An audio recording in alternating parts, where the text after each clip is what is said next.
ವೃಕ್ಷ ಮಾತೆ ಎಂದೇ ಜನಪ್ರಿಯರಾಗಿದ್ದ ಶ್ರೀಮತಿ ತುಳಸಿ ಗೌಡ ಅವರು ನಿಧನ ಹೊಂದಿರುವುದನ್ನು ಈ ಸದನಕ್ಕೆ ಅತ್ಯಂತ ವಿಷಾದದಿಂದ ತಿಳಿಯಬಯಸುತ್ತೇನೆ.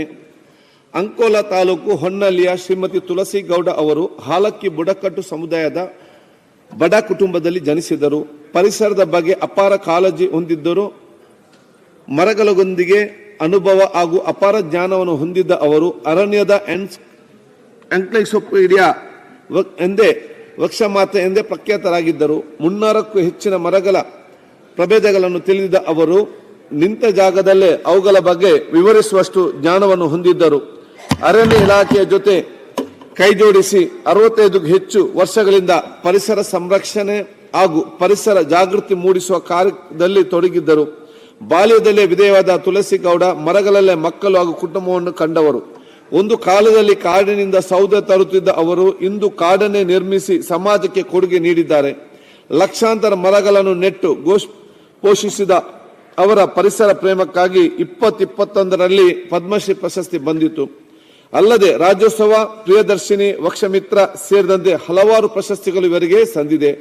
ವೃಕ್ಷಗಳ ಆರೈಕೆ ಮೂಲಕ ಪ್ರಸಿದ್ಧಿ ಪಡೆದಿದ್ದ 81 ವರ್ಷದ ವೃಕ್ಷ ಮಾತೆ ಶ್ರೀಮತಿ ತುಳಸಿ ಗೌಡ ಅವರು ದಿನಾಂಕ 16/12/2024 ನಿಧನ ಹೊಂದಿರುತ್ತಾರೆ. ವೃಕ್ಷ ಮಾತೆ ಎಂದು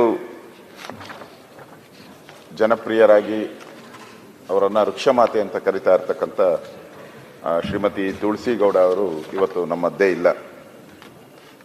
ನಾನು ಕೂಡ ಇದಕ್ಕೆ ವಿಷಾದ ವ್ಯಕ್ತ ಮಾಡೋಕ್ಕೆ ಬಯಸ್ತೀನಿ.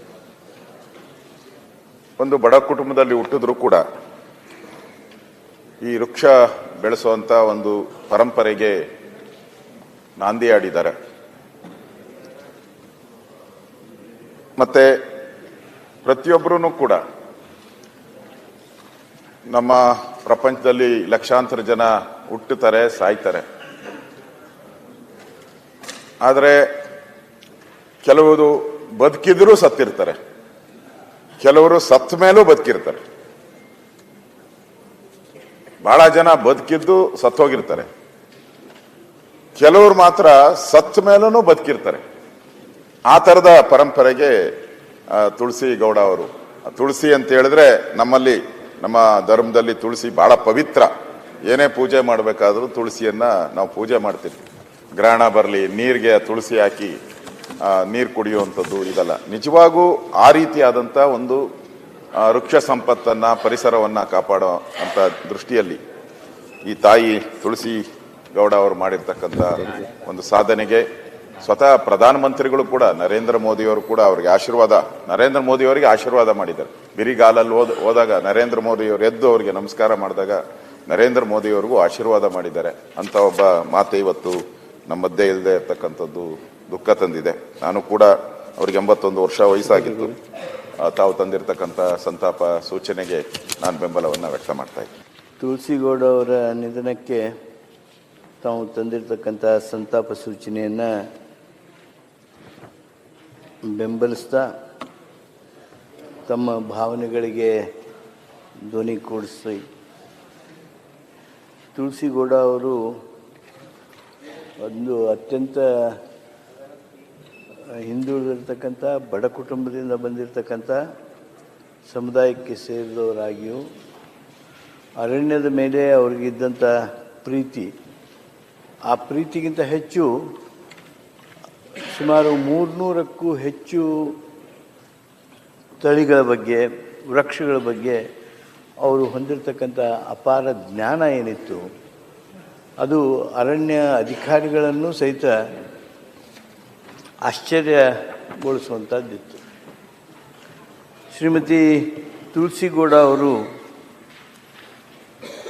ಅವರ ನಿಕ್ನೇಮ ವೃಕ್ಷ ಮಾತೆ ಅಂತ ಹೇಳೇನೆ ಆಗಿಬಿಟ್ಟಿತ್ತು. ಅಷ್ಟು ಗಿಡಗಳ ಜೊತೆಗೆ, ಅರಣ್ಯದ ಜೊತೆಗೆ ತಮ್ಮನ್ನು ತಾವು ಅರ್ಪಣೆ ಮಾಡಿಕೊಂಡಿದ್ದರು. ಕಾಡಿನಿಂದ ಸೌದೆ ತರುವಂಥ ಆ ಒಂದು ಕನಿಷ್ಠತೆ, ಬಡತನದಿಂದ ಹಿಡ್ಕೊಂಡು ಇವತ್ತು ರಾಜ್ಯೋತ್ಸವ ಪ್ರಶಸ್ತಿ, ಪ್ರಿಯದರ್ಶಿನಿ, ವೃಕ್ಷಮಿತ್ರ ಸೇರಿದಂತೆ ಹಲವಾರು ಪ್ರಶಸ್ತಿಗಳನ್ನು ಅವರು ಭಾಜನರಾಗಿದ್ದಾರೆ.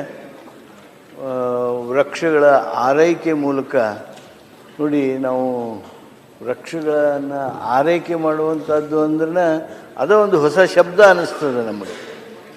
ಆದರೆ ಅಂಥ ಒಂದು ಪ್ರವೃತ್ತಿಯೊಳಗೆ ತೊಡಗಿಕೊಂಡು, ಅಂಥ ವೃತ್ತಿಯೊಳಗೆ ತಮ್ಮನ್ನು ತಾವು ತೊಡಗಿಸಿಕೊಂಡು ವೃಕ್ಷಗಳ ಆರೈಕೆ ಮೂಲಕ ಪ್ರಸಿದ್ಧಿ ಪಡೆದಂಥ ಈ 80 ವರ್ಷದ ವೃಕ್ಷ ಮಾತೆ ಇವತ್ತು ನಮ್ಮನ್ನು ಬಿಟ್ಟು ಅಗಲಿದ್ದಾರೆ.